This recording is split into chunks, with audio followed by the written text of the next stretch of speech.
This is Teachers Talk Radio, and you are listening live.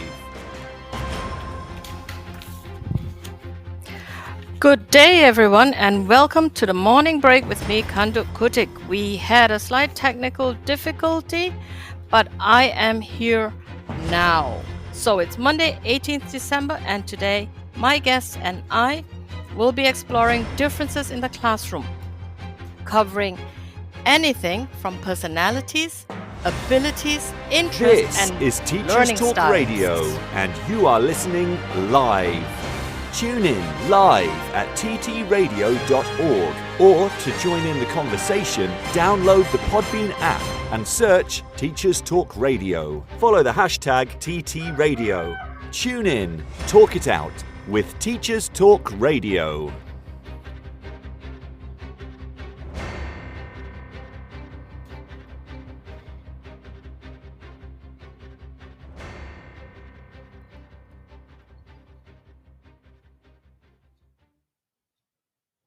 So, hello again. Sorry about that, everyone. We're a little late. I mentioned in my introduction that we'll be exploring differences in the classroom. But what does differences actually mean? Well, in any given classroom and at any different level of study, teachers will encounter students from diverse backgrounds who will have unique personal and individual differences. Each and every participant in our classroom will receive our input differently, and this in turn affects their performance and behavior in the classroom. My first guests are Miria and Lisa, two young people currently in initial teacher training and with some very recent classroom experience. They'll be telling us what they feel or how they perceive differences. So, Hello. Hello. hi. Hi, Lisa. Hi, Miria. I am so sorry about that. But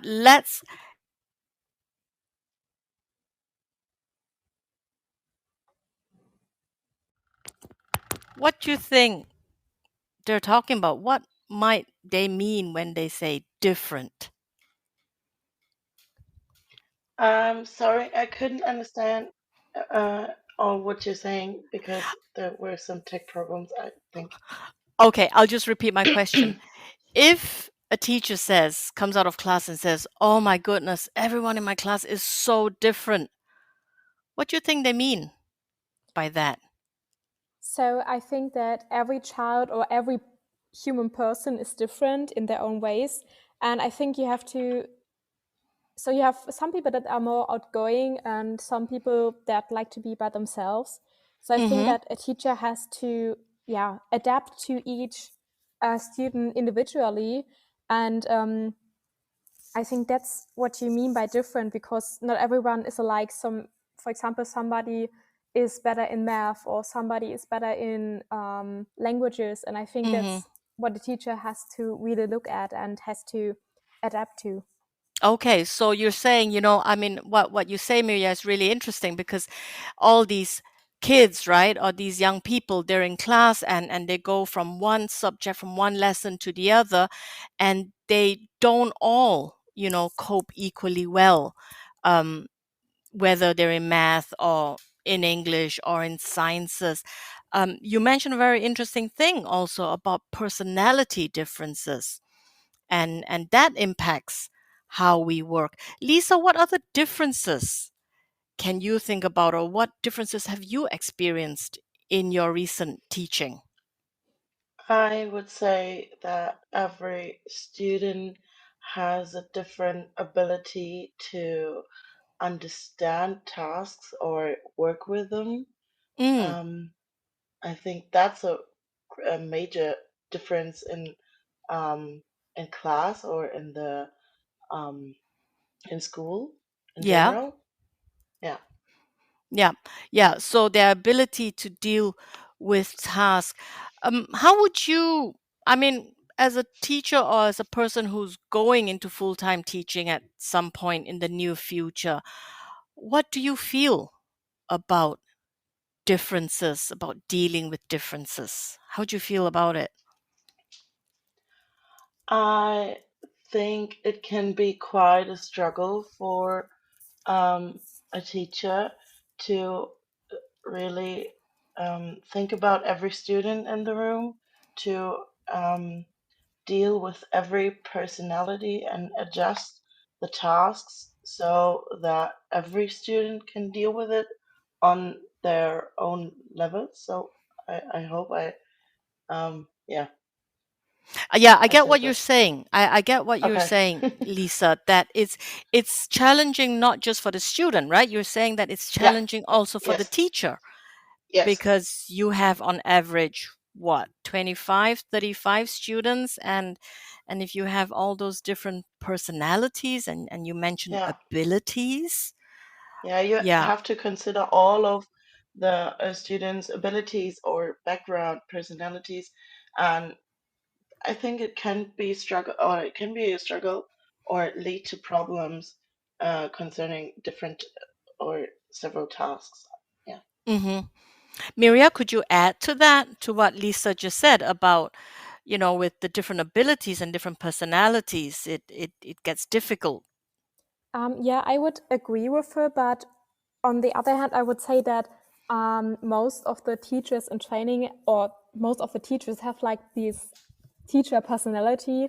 So they try to help people and they always try to interact with some people. And I think a teacher really has to have the ability to adapt and to emphasize with different people. And so I think it's, yeah, when you have this teacher personality, I think it's sometimes it makes it easier to interact with the different personalities.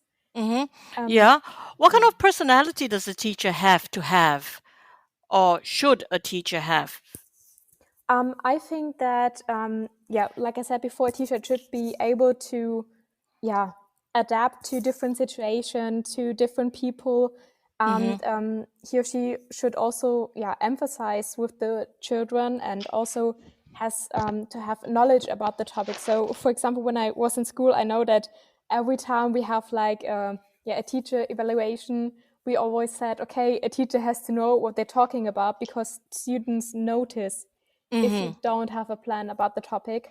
And but it's also really important that a teacher listens to the students. So if they have question about the task, again, he should explain it and not say, okay, I don't want that, because you have to get it. So a teacher has to come and help the students, and yeah, has to be outgoing because they won't always listen to you. And yeah, I think that's what's the most important about a teacher, that they listen to the students and try to educate them. Yeah. I like what you said there about the teacher having to know the subject, right? And being open. I think what you're saying is that, so the teacher, let's say we're talking about the English classroom, okay? And we're here and we're talking about learners of English as a foreign or as a second language. And you're in the classroom, or a teacher's in the classroom, and they're teaching, and you've got learners who are quite quick to pick up on certain aspects of the language, and they're keen and they're interested. And then you have the ones who are a little bit slower, right? And who need a Yeah, little bit more time and need a little bit more explanation. That's a learner difference, right? That's a difference in yeah, how a person receives knowledge, but the teacher is unable to go deeper in the subject. The teacher is unable to explain further. Do you feel that that's a case of lack of teacher knowledge, or do you think that could be a case of a teacher not being willing to deal with this difference? um, I think it's rather a lack a little bit, because when I think about what I learn in university and for example about the differences of, yeah, teaching styles and how I can help children that need a little bit more, yeah, help. Mm-hmm. um, Support, we could yeah, say. support, yeah, sorry. I think I don't really learn that here. So I think but it's also depending on which grade you want to teach. And I know that, for example, for elementary school, they really are focusing on that. But for On the how to higher, support learners? yeah, Okay. But I think for the higher classes, we don't really focus on that so much. So I think So that's a gap. That's a gap yeah, in the training program, yeah. you would say. Before I let you go, before I let you and Lisa go, could you share with us some of the other differences that you've experienced in your recent teaching experience at our local secondary school? Because I know you were there and you worked with some kids who were really, really new, so to speak, learners of English. They didn't have a lot of English. What were some of the differences that you'd experienced within that group? So I think the most thing that stood out was that we had, like I said before, we had children that were really good at English. We also had children that needed a little bit more support or that couldn't even speak English. And there was also one child that mentioned that we can't speak so much German. So we are from Germany to the people that don't know that. And I think the difficulty there was that we always had to explain what we said in English, what we said in English to them in German. And so the other child or the other children felt a little bit left out because they wanted to speak to us in English much. And I think that was one of the biggest difficulties that we had. So, like you said before, the difference of, abilities. Yeah. The different inabilities of the students. Yeah. Yeah.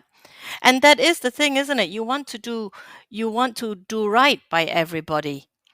Yes. And if we're thinking about that project that you did, what you shared with us, where you had a small group of students and the feedback you did at the end, where you had some students who said they wished you had spoken more English to them. And then at the same time, in the same group, you have students who weren't as good, but they were motivated and they were interested in being in that, English club group. Yet, you need to fill in the gap for them in German. That's, you don't know, am I doing the right thing now? Am I doing something wrong? And you're definitely right. It's not something that's covered in teacher training. It's not covered in my teacher training either. But thank you for your input. You can stay in the show, but mute yourselves, or you can leave the call, because now we're going to hear from Maria, who has been teaching in a secondary school for the last year, and Maria will share her experiences of differences in the classroom. Thank you very much, Lisa and Miriam. Maria, it is over to you. Can you hear us? Can you say hello and tell us what you're doing these days? Hello there. Can you hear me? We hear you very well, Maria. Oh, that's wonderful. Right. I can hear you as well, so everything's fine. Yeah, so I listened a little bit what you were saying, and I can agree with some of the points, but I also have to say that I think that if you go through teacher training, you can't really let's say you can't really practice all these situation which can come up in classrooms, right? I think this is a process of being a teacher and being in class and having to deal with problems at the moment. And I think you develop certain strategies on the way. You know what I mean? I know So what you I mean. remember, yeah. So I remember when I was in teacher training, there were so many situations in which I thought, how am I going to deal with 30 kids in class that maybe have different learning abilities, they have very keen interest in English. Others are barely able to speak a correct sentence after 2 years of training. And it is indeed not very easy, but as I say, you start to develop certain strategies. One being that, for example, I always have a set of different tasks, right? So when I know what the topic for the day is, what the topic is, then I usually think of depending on what kind of secondary school you are teaching. So these are the goals for that day. This is what I Mm-hmm. want to achieve, right? Right. And I will kind of come up with guidelines to get most of the students to this certain point, right? Right. But then I know after a while, I know my students, right? So I know there might be 5, 6 people, kids that have problems with this kind of exercise. So can I think of ways to make it easier, right? Sometimes Mm-hmm. it might be the task that I have to give a little more explanation, that I have to give examples, basically scaffolding, right? Yeah. And I think you develop a certain feeling for this, right?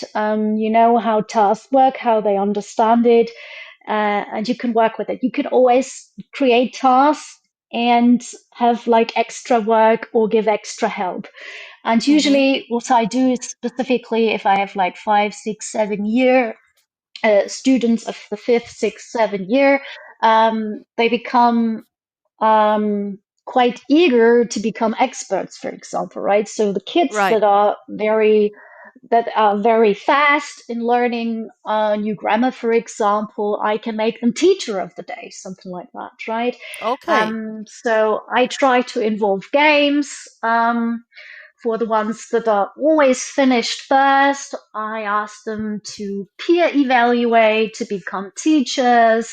Mm-hmm. I work a lot with bus stops where they have to go when they finished with a task, and where the other students can go to ask for help. And then on a peer level, they try to solve the problem. And if they cannot, then they ask me. So that always works with the ones that are always quick, right? Right. Um, so this is usually uh, something that works very well, right? So peer support Okay. and collaboration processes. Mm. And then, Let's of take course, a s- yeah, sorry. sorry, Maria. Let's take a few steps back then.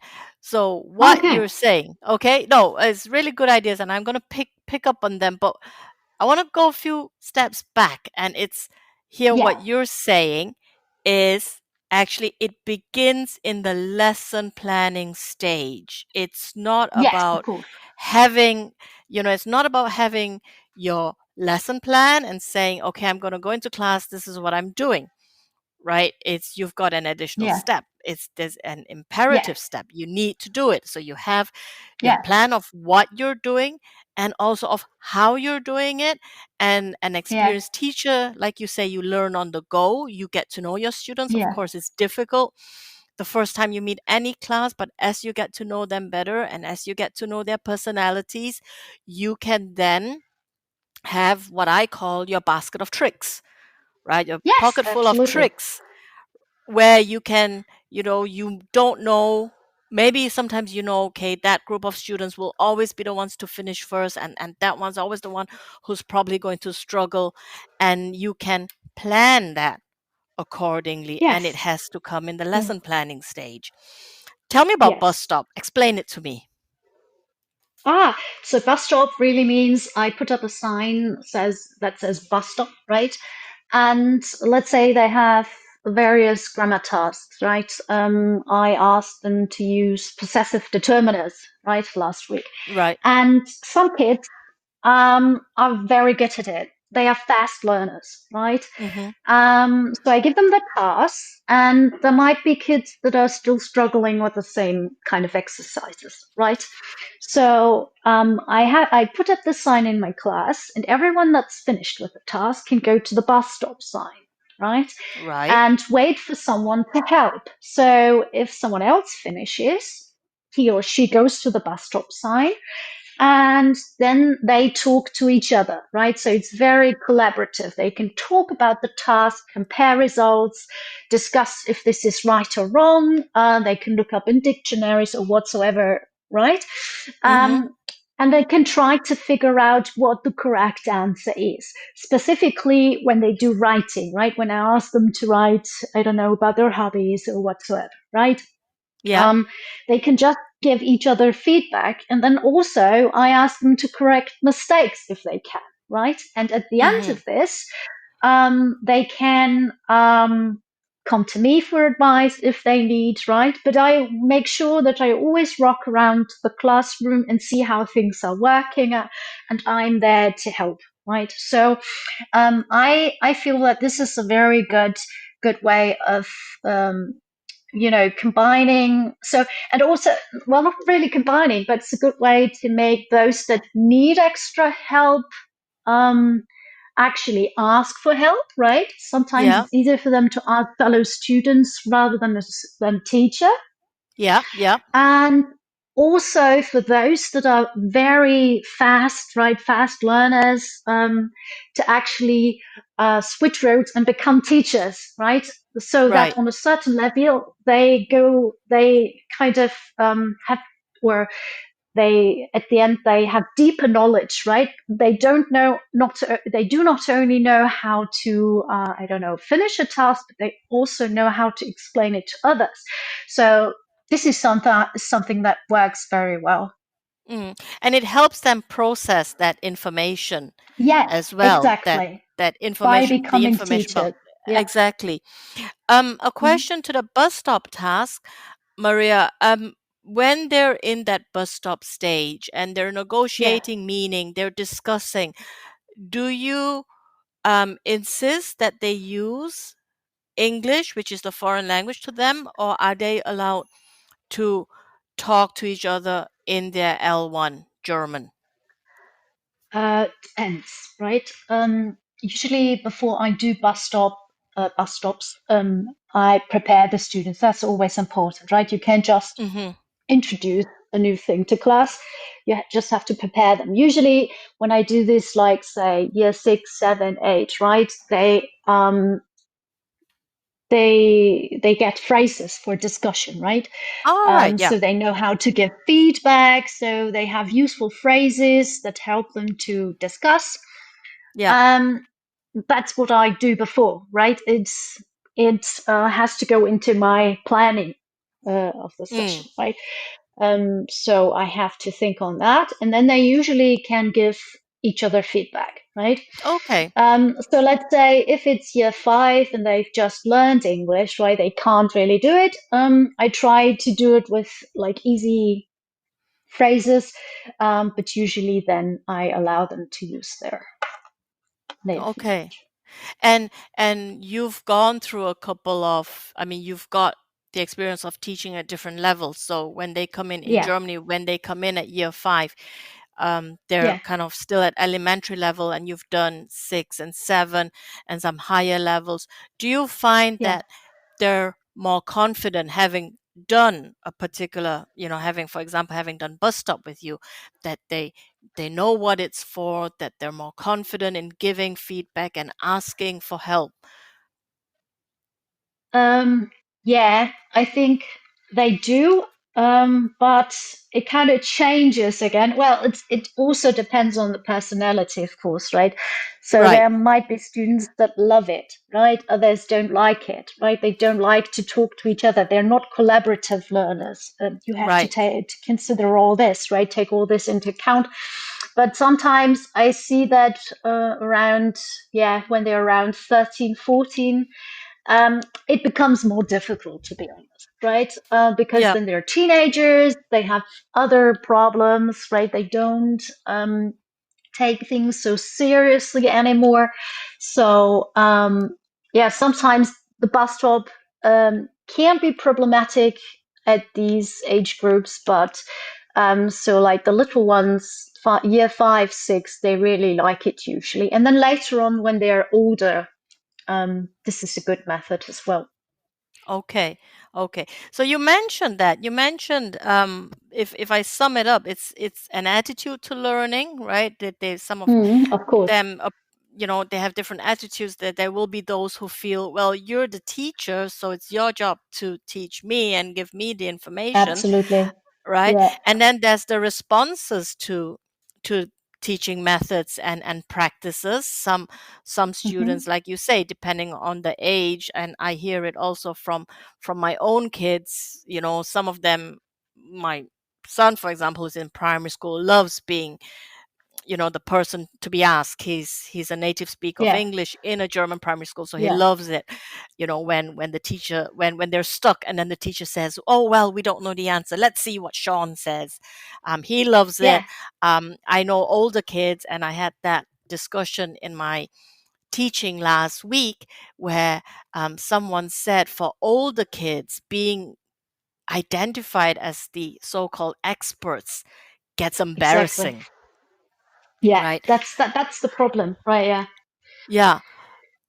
How do you deal with that? Do you think it's something that you as a teacher need to be attuned to, that you have to be aware of your students' responses? Maybe not every single student, not every single response, but do you think it's something that Um, teachers need to be aware of, how students respond of to course. methods? Of course. There are so many nice methods, right? Mm-hmm. They're great in theory. But you can buy these books with, I don't know, 100 teaching methods for a very, I don't know, engaging learning environment. But in the end, it depends on the students, right? So as I said, it has to do with personalities, and when they're at a certain age, it really depends, right? So the Yeah. method can be good, but if it's not the right method for the age group, and not the right method for what you're trying to teach them, then it's useless.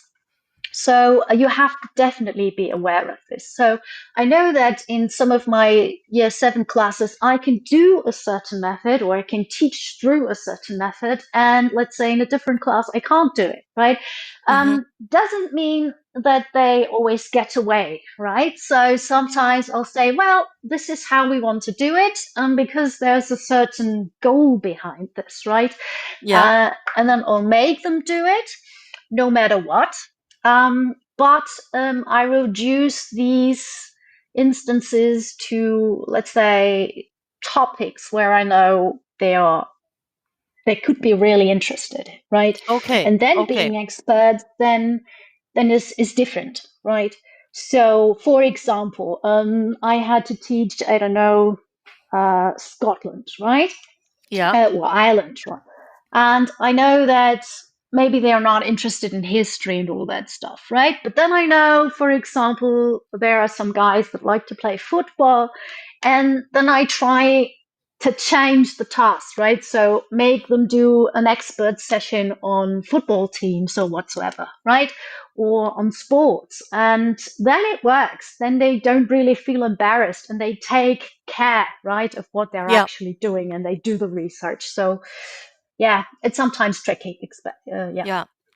But it's motivating. So what you've done actually is to deal with this difference in interest is where their interest actually diverges from what's in the curriculum, what's in the Yes. syllabus. What you've done is that you've tried to identify what motivates them, what interests them, and try to fit it into your Yes. syllabus.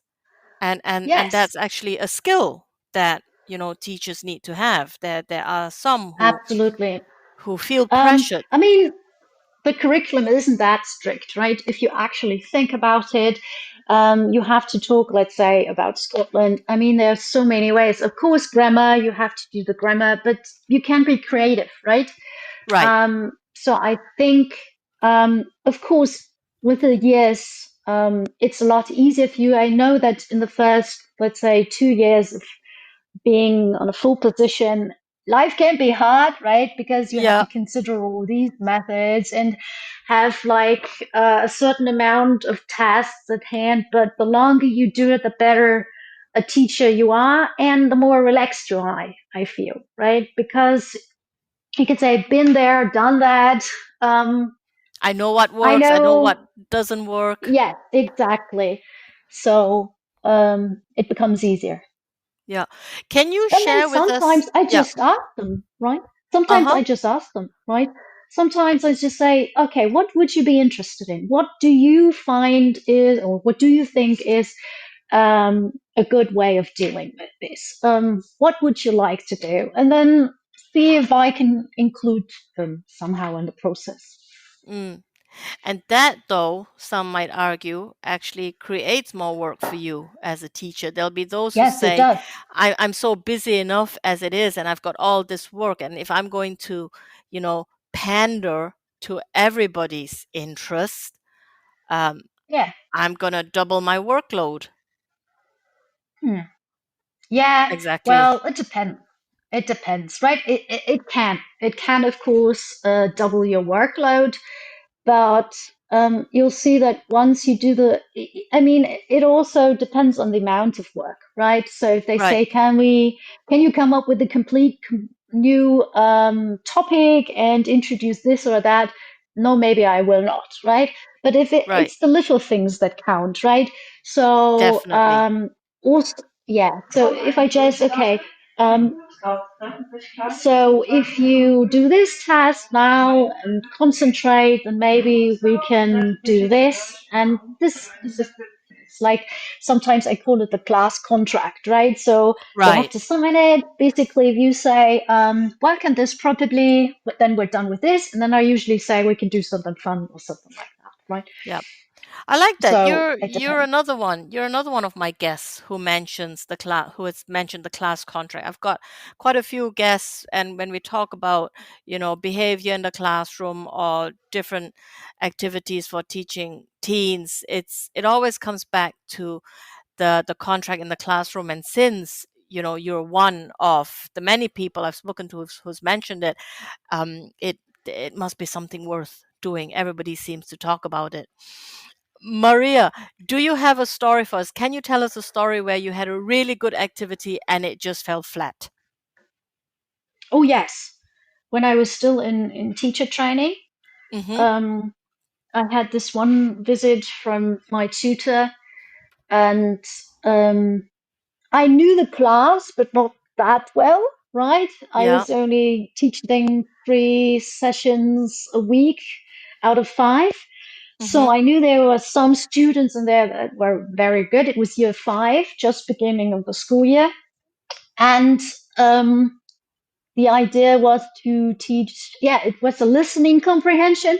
And for that listening comprehension, they had to know prepositions. So I Right. really came up with a plan, creative plan. It involved pet toys and I don't know what to introduce the prepositions.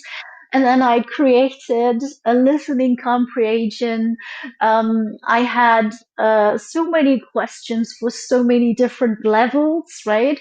Um, and then this one student of uh, I knew that he was good at English because he wasn't native, not his native language, but his parents trained him in English since he's been, I don't know, 2 years or something like that, of age, and so he did never really talk, right? Right. So I created all this stuff. The others were really enjoying it, and I handed out my worksheets. And before I even pressed the button for the listening comprehension, he had read through all of the worksheets and Yeah. answered all of the questions. And I was like, Oh. what is happening?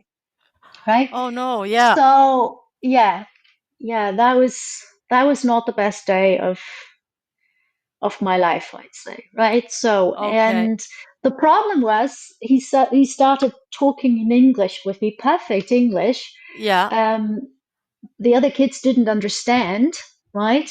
And Right. that was really a tricky situation because I had to kind of include him in the process, but at the same time, the others were completely lost. And yeah, that was a really stressful situation. Mm. And the only way I could actually deal with him later on was then give him an extra task, right? Yeah. Do the listening comprehension again so that the others were actually, were able to follow.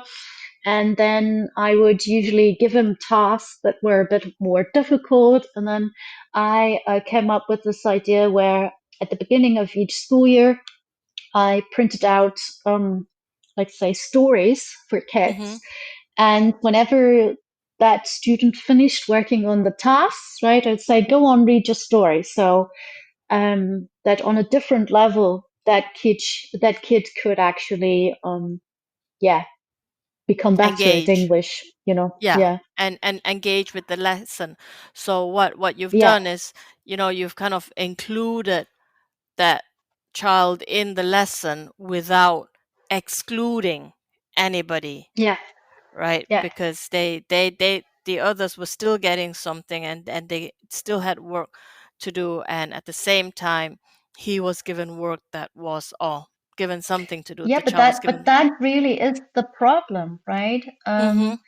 So it's really difficult. You should, usually if you have 30 kids in one classroom, there will always be ones that are very fast.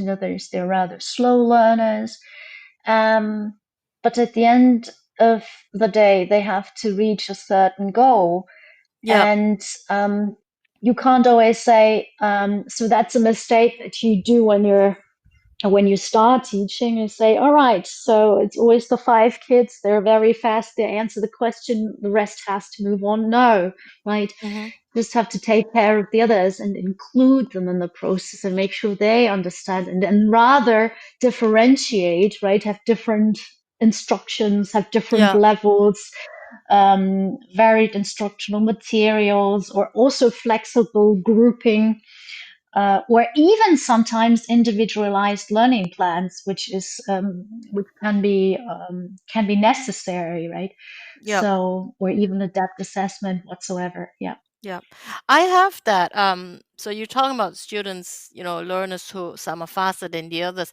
I have that in my annual feedback a lot. We have that now at university. I teach language classes at university, and at the end of every semester, or halfway through the semester, we run course evaluations. And one thing that comes up very frequently in my feedback, it's usually always the slowest students, and I know it's the slowest students because the feedback says, you need to slow down. Too difficult. Yeah, yeah, of Right? course. It's never the fast students who say, you need to go faster. So Mm. I always get told, or I get told often in the feedback, I need to slow down. And sometimes I do wonder, the question, or for me the question is, if you're slow, it's perfectly okay to be slow. I accept that different learners work at a different pace. However, my question is really, at the end of the day, why are you slow? Are you slow because it's simply your style of working? My kids are very slow at doing their work. I look at them and sometimes I think, this, and yet it takes you hours. Something that would take any other child 10 minutes would take my son, for example, 45 minutes. So I know it's to do with his pace, and his teacher has said that in the last year he's getting fast at his work. So a question we need to ask when somebody says you need to slow down is, do I need to slow down because I'm too fast for you and you're struggling to keep up because you're finding it difficult? Or do I need to slow down because you, in general, just are not a fast worker? What kind Mm. of learners have you got, Maria? Have you got those who are just simply not fast, who can't keep up with the pace, as we would say? Or, do you have those who are just slow because they're struggling to keep up with the content? Both. I think I have both kind of learners. So some kids are really slow, right? But Right. that's the normal human trait, right? Some are Yeah. faster than others are slow. That's perfectly fine, right? Mm-hmm. Um, but you really just have to analyze, right? Why, as you say, why are they slow, right? Yeah. Sometimes I have like daydreamers, right? Oh, They yes. stare outside of the window, right? Instead of concentrate. Many of the kids that I have certainly at year 5, when they come from primary school, um, you know, it can be difficult for them to settle at a new school, right? To Right. concentrate on the school subjects, not have playing periods or whatsoever, right? And I can actually see them kind of doze off just because they're tired, or it's just a lot of information, right, that they have to deal with. But it has sometimes really a lot to do with concentration. I feel that many kids nowadays, I know that's risky to say, but I feel that many of them have problems to concentrate on simple tasks. Yes, I've Um, heard that. Yeah. it's just the problem of focusing. Sometimes I feel like maybe it's just an idea. It's I'm not really sure if that's always the case, right? But I sometimes see students that do nothing but play video games and all that stuff, right? And I Mm. see that sometimes they actually have problems to focus on one task, right? To do Yeah. just that one task. They do everything at the same time, right? Yeah. And they also have problems to decide if what I'm feeling right now is important Appropriate. now, right? So Okay. appropriate behavior, but if it's also important. So maybe we go through a new grammar session, right? Mm-hmm. And then they say, can I go to the bathroom? Do you really need to go to the bathroom right now? Do you think it's appropriate, right? To do that Yeah. now, 5 minutes before the lesson ends. Something All like right. this. Okay. Mm-hmm. Prioritizing can often be a problem. Concentration can be a problem. And listening as well, of course, right?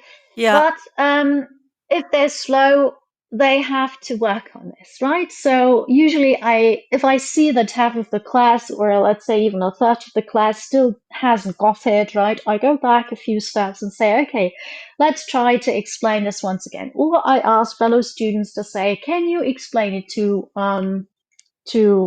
this or that kid, XYZ. right? Mm-hmm. Let's focus. Let's summarize again. What have we learned so far? So I involve these elements in my teaching. Yeah. But at a certain point where I see it's always, and again, it's experience, right? When you can tell it's always the same kind of students that are behind.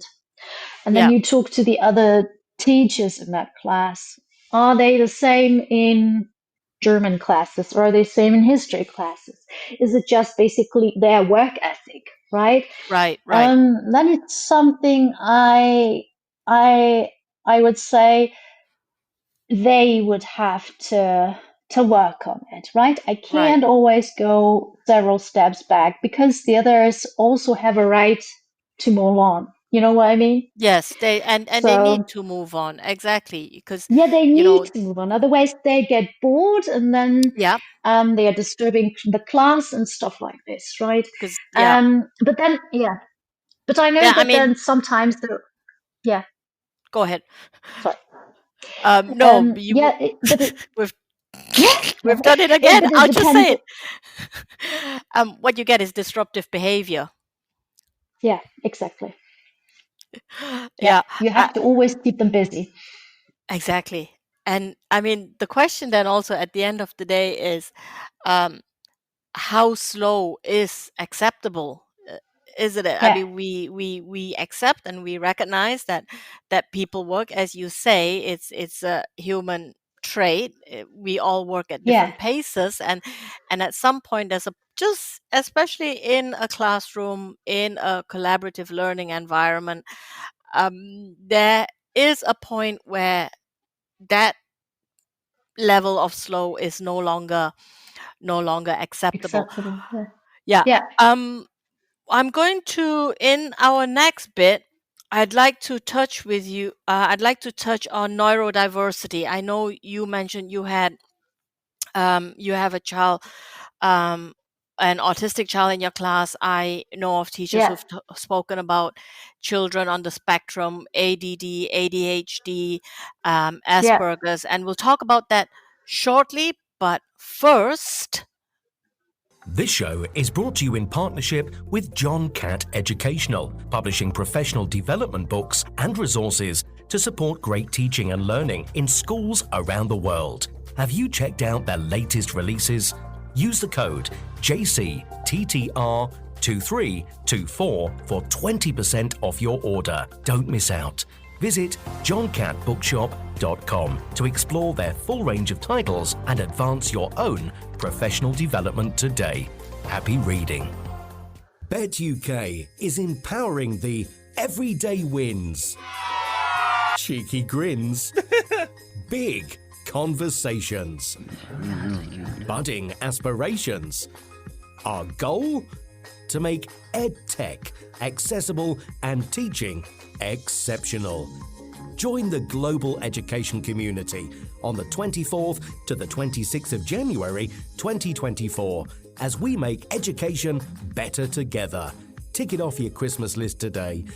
Get your free ticket before the 13th of December deadline. Visit www.uk.betshow.com/visitor-registration. This is Teachers Talk Radio, and this is Teachers Talk Radio News.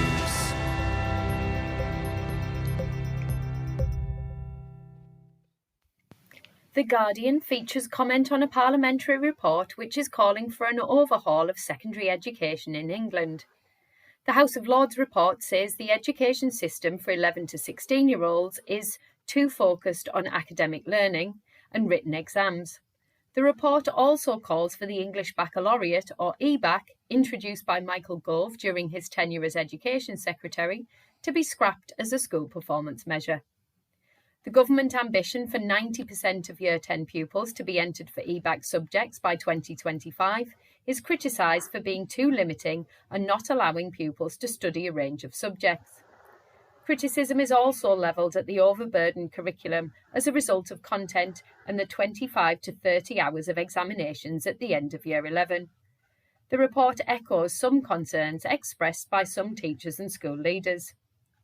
Recommendations include allowing schools to offer a more varied range of learning experiences, more opportunities to study creative, vocational and technical subjects, and that pupils should have the option to take functional literacy and numeracy qualifications that are equal in value to GCSEs in English and Maths.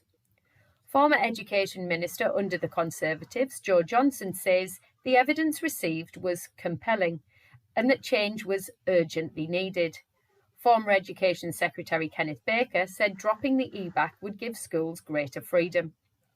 Unions welcomed the calls but said school funding, recruitment and retention and cutting workload were essential to making any changes a possibility. A Department for Education spokesperson said, "We are constantly seeing the success of our reforms," citing recently released PISA rankings and being named best in the West for primary reading out of a comparable 43 countries. The Observer focuses on Scottish schools' drop in the PISA ratings and featured an opinion piece by Sonia Soda.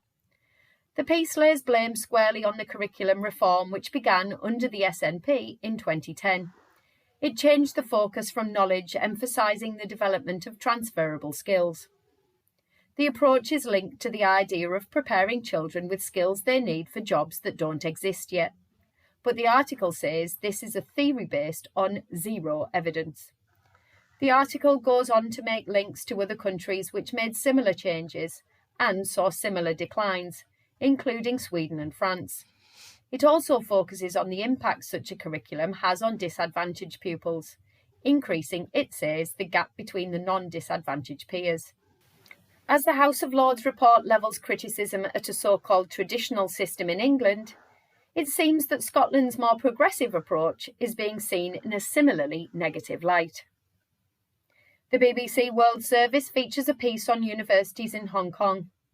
Once attracting talent from around the world, now academics fear Beijing is restricting academic freedom.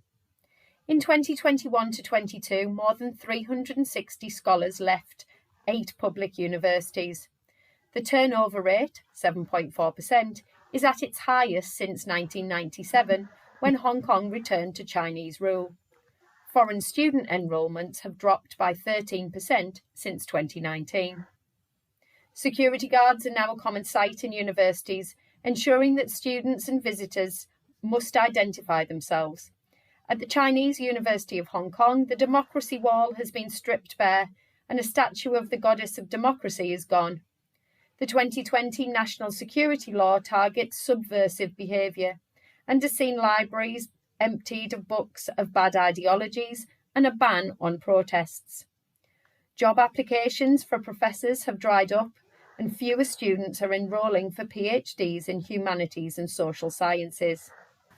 Some academics say that even being an expert on China is a risk these days.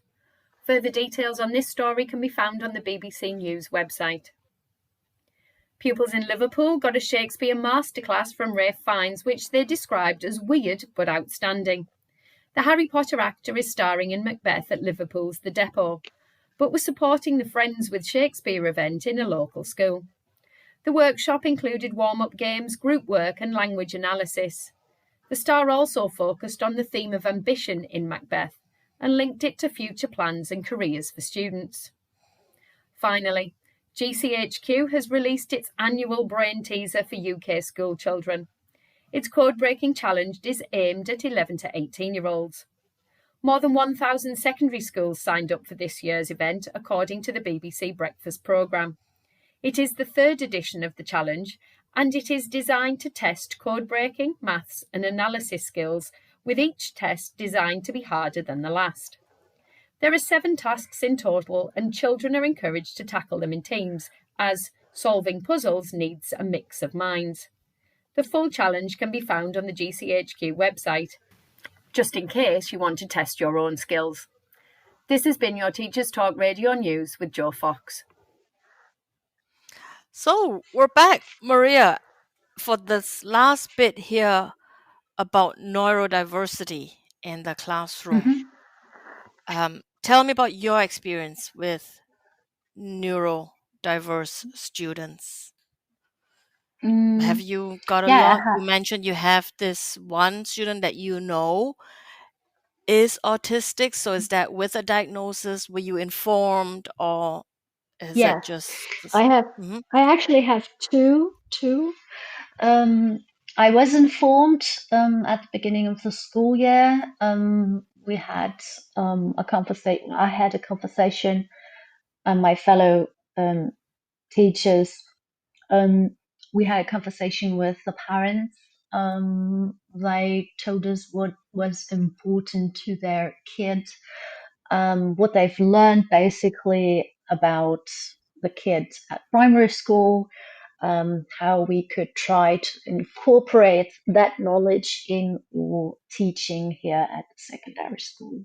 So this is we did before, and then it was really just first step was to get to know each other, really, right? Right. And it also, it's important to know what kind of neurodivergent say features, or characteristics the kid displays. The kid has, right? So displays, exactly. So this one kid, he is autistic, right? And you can see that, for example, when you have partner work or group work, right? That's always a bit difficult. Right. The girl tries to work on her own, right? Okay. And she doesn't really. So that's really a problem, right? So she tries to stick out, tries to work on the task herself, right? And this girl has rather a stronger relationship to the teacher than to the classmates, right? So that's interesting, right? So you have to be aware of that, right? And also what I see is that it's very important with both of the students that I have, even though they are very different, right? That they both need to have a very structured environment, right? They have problems to, let's say, have all their material, the exercise books, their textbooks whatsoever, right? at hand when they actually have to work with it. Yeah. It's very important to establish clear routines. That's also Right. something that I've learned. For example, we had this one day here at school where the kids had to come to school on a Saturday, basically for visitors to come and have a look at, how we teach. Yeah. And that was really a difficult thing for that child, right? Because it Right. was a Saturday and they were not supposed to be in school. So routines are very important, right? Saying hello at the beginning, at the class, end the class together with a routine. So that's something that I try to establish in my classes where I know there is, for example, an autistic child in there. Mm-hmm. And familiar Also, yeah, activities, right, Maria? And familiar probably activities. familiar activities. And if you wanted to do something new, then maybe just one new thing rather than 8 new things in the Yeah, same session. exactly. Mm-hmm. Exactly. You have to have clear instructions, right? So, for example, if we write a class test or something, usually I would have like different tasks on one sheet of paper. Can't do Yeah. this, right? Usually Okay. I print out one task on one sheet of paper, give clear instructions, right? Very simple language, small steps to basically explain each sub step. Yeah. Yeah. And make sure that your task is phrased very precisely, right?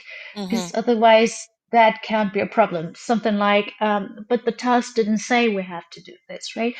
So I Right. remember I had this one task where year 5 as well, my kids at this point, they were not able to write a dialogue, right?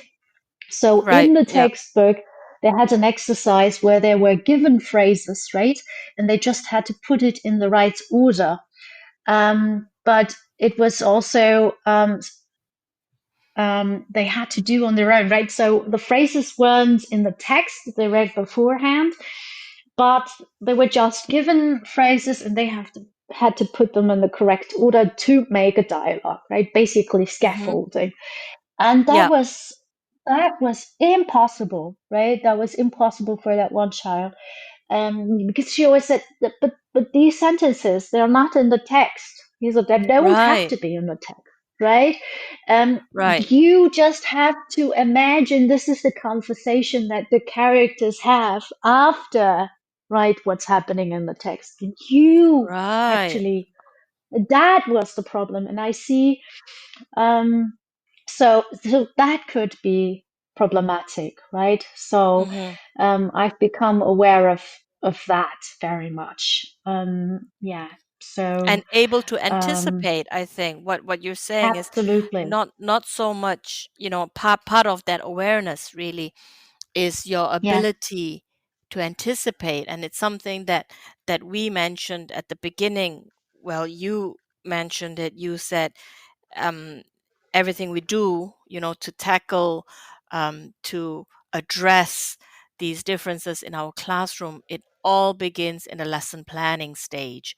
Yeah. So, Yeah. part of it is anticipating differences. And what you said, I liked what you said, where at the beginning of the school year there was this dialogue between, the teaching team and the parent, where I think it was a really really positive thing that as a school, your teaching team were informed by the parents of, things that worked, things that they themselves had experienced with their child, Hmm. and they knew what worked and what didn't. We don't always have that, and we also That's have true. neurodivergent behavior that's not diagnosed. And I think this with the diagnosis, that's sometimes I think we take it too far. I would love to Yeah. see a day where as teachers we just recognize and accept that different people learn differently, Yeah. right? Absolutely.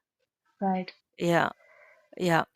Yeah. um in addition to that piece of advice about, everything begins in a lesson plan, what advice would you give to people starting out, to young people who are still in initial teacher training about differences in the classroom? Honestly, calm down. Yes, honestly. Don't be afraid. Honestly, calm down, right? When I started after my teacher training, I was so worried about this. And I Mm-hmm. worried so much that sometimes when I was actually teaching, I didn't notice all these little things that count so much, right? Yeah. Trust in your ability, and this is the most important, rather than coming up with several tasks in, I don't know, in a week to be prepared for the whole school year. Rather focus on what's happening right now in the classroom.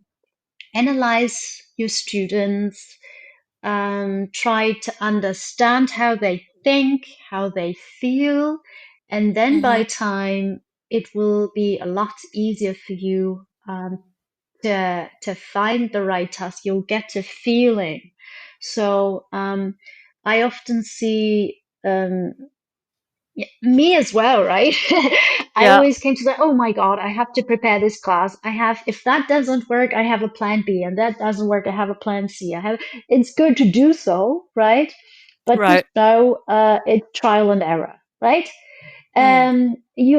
I always think of Beckett, fail again, fail better, right? So, Okay.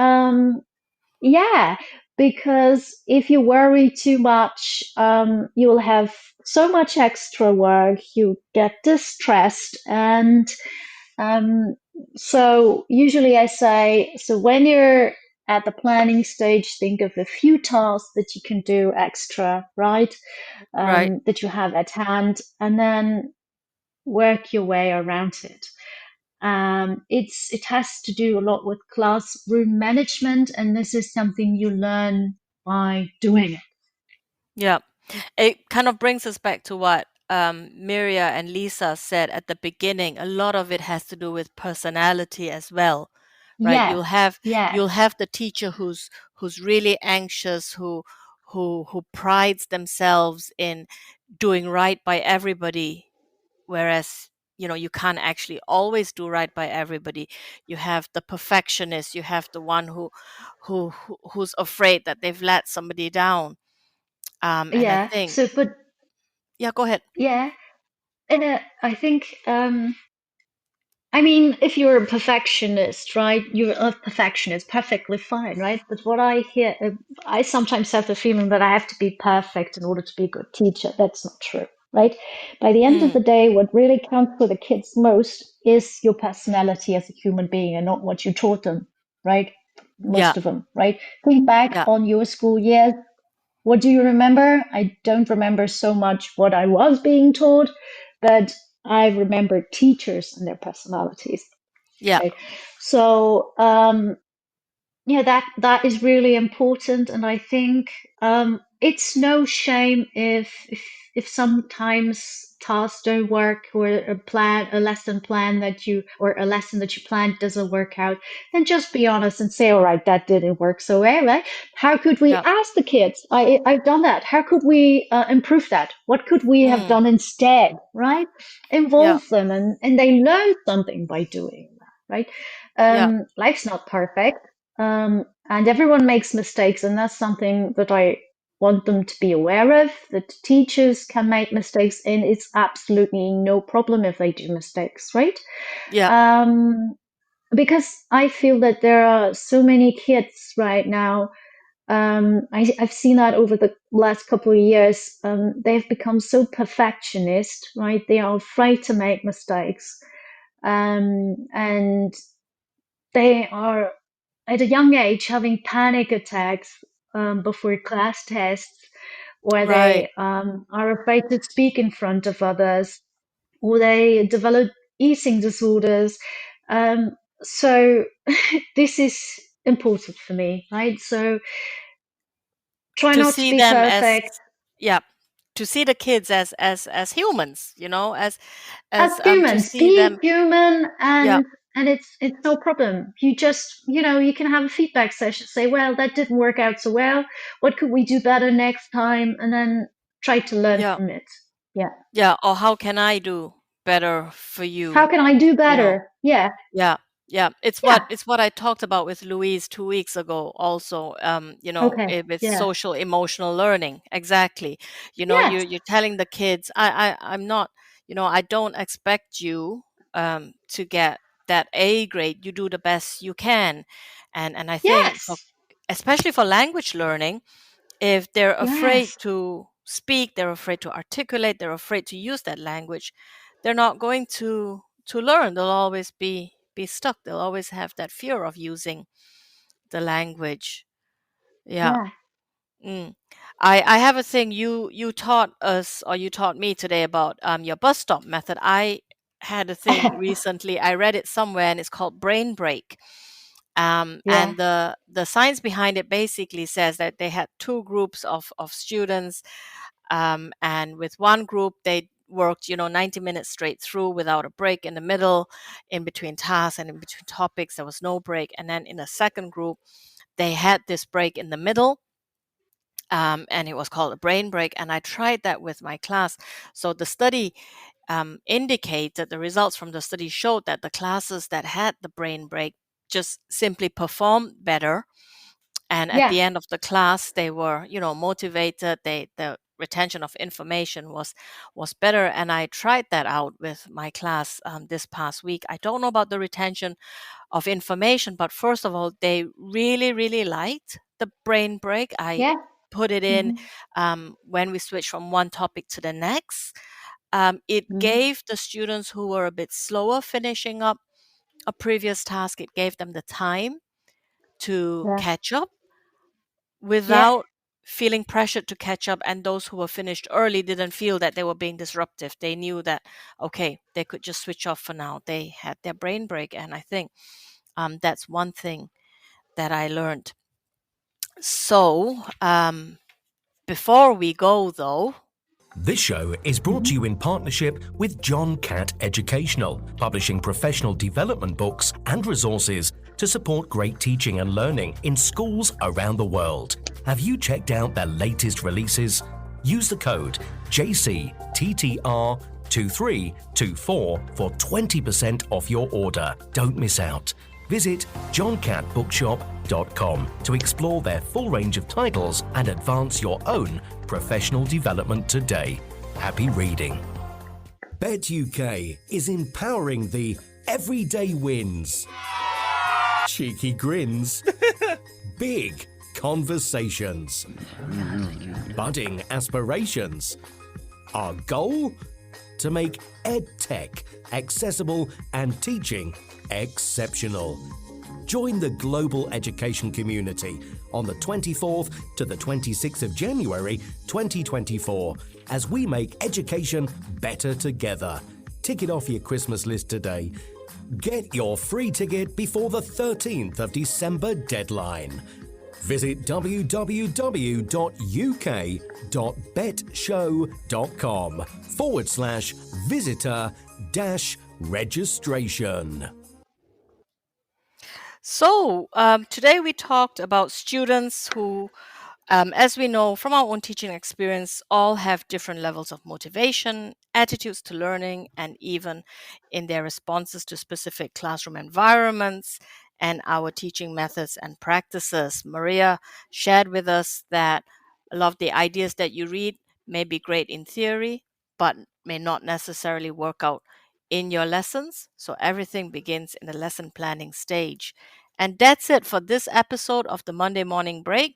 We hope you've enjoyed listening to our conversation. Can't get enough of us? Join us this evening when Ray and her guests explore how to build independent learners. Thank you very much, Maria, for joining us. We'll talk to you again soon.